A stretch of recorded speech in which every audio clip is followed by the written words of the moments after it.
Every year, local authorities pick up more than 100,000 stray dogs that have been lost or in many cases dumped on the streets. The Battersea Dogs Home thinks a lot of these strays come from backstreet breeders, people who breed and sell pups on a huge scale without a licence and then just dump the bitches when they can no longer have any more litters. Marjorie, a bulldog, was taken in by Battersea last year. Her new owner, Holly Oppie, says she thinks the dog had 3 or 4 litters. The first time we met her, she was in the reception of the Battersea site and had a grey coat on, and all we could see was her sort of wiggling bottom and her teeth that came out from under her nose. She was very bright, very breezy, and then the coat came off, sadly, and she had very little fur on her back end, on her back legs, on her torso. She was still very swollen on her mammary glands, terribly underweight, and just really looked in a really sort of bad state.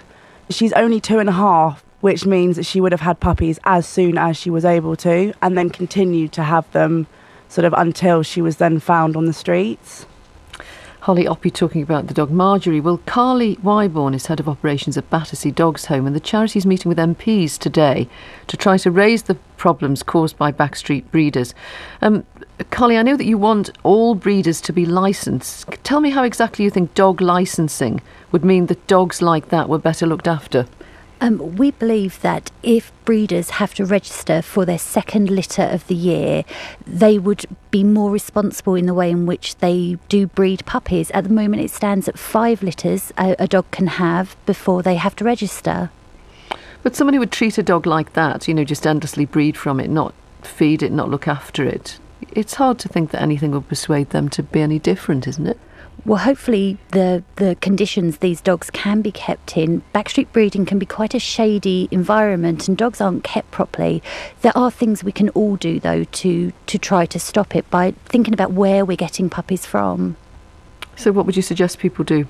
Firstly, people need to really research what they're getting so that they know the kind of dog they'll be getting.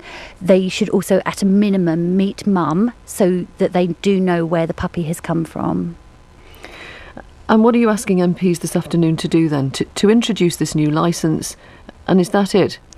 Yes, we're asking them to really help us to stop backstreet breeding and to really bring it into the public eye, because anybody who buys a dog online or get from a friend of a friend or an advert in a shop window can be affected, and the dogs that come from this we see coming into Battersea every single day of the week. Carly Wyborn from Battersea Dogs Home, thank you for that.